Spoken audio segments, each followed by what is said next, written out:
suis avec le docteur Hélène Vallée, qui est MCUPH dans le service de gériatrie de l'hôpital Saint-Antoine à Paris. Et nous allons discuter des patients âgés en réanimation. Bonjour Hélène Vallée. Notre première question, ce serait quel est le pronostic de ces malades en réanimation ? Bonjour. Le pronostic des patients âgés en réanimation est plus mauvais que les patients plus jeunes. Pour être très schématique, on est à peu près à 1 an à 50% de mortalité et sur les survivants, 50% qui récupèrent complètement leur autonomie préalable et 50% qui perdent en autonomie.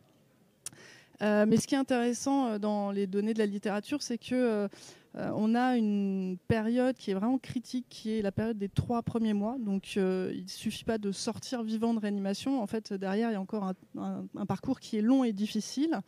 Et une fois que les gens ont passé ces 3 mois, on a l'impression que la mortalité, les chiffres de mortalité et l'autonomie se stabilisent complètement.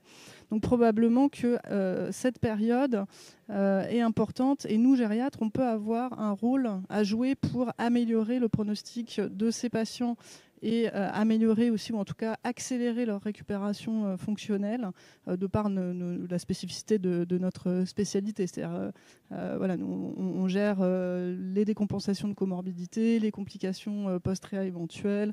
On est très axé sur la réhabilitation fonctionnelle, la prévention de la iatrogénie, le plan de soins après pour le retour à domicile.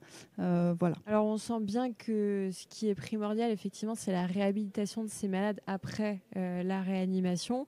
Qu'est-ce qu'il y a comme outil, comme possibilité pour la réhabilitation spécifique de ces malades ? Alors, pour l'instant, le problème, c'est que c'est très peu structuré. C'est-à-dire que les patients âgés qui sortent de réanimation vont finalement être envoyés un petit peu là où il y a de la place, j'ai envie de dire, donc dans n'importe quel service de médecine ou éventuellement de chirurgie.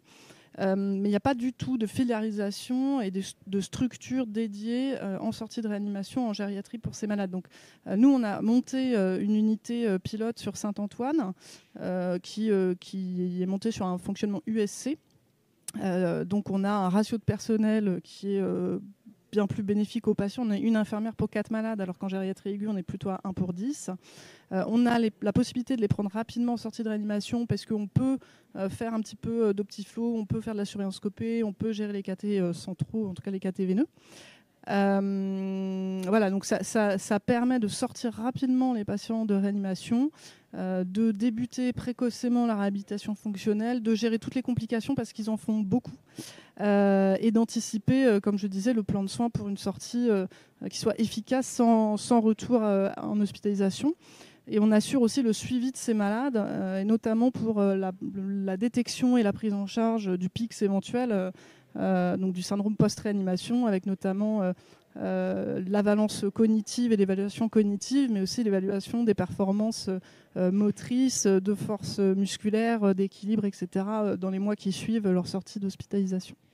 On sent bien que la réanimation et la gériatrie, c'est 2 mondes qui se croisent mais qui ne se rencontrent pas toujours. Quand on voit la gériatrie s'afficher sur notre téléphone en garde, on se pose toujours des questions.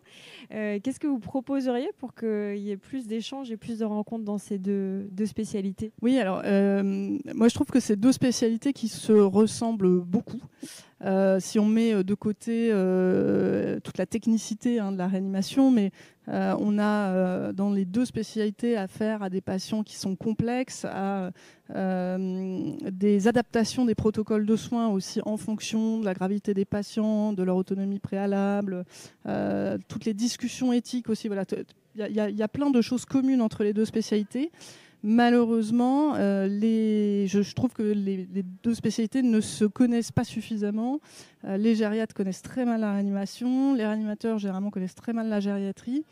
Et ça, je pense que c'est le point de départ pour une meilleure collaboration dans la prise en charge de ces patients. Il faudrait peut-être qu'on monte des formations spécifiques communes aux 2 spécialités ou des colloques, enfin voilà, mais que vraiment on apprenne à mieux communiquer et voilà, dans l'intérêt du patient pour la sortie de réa.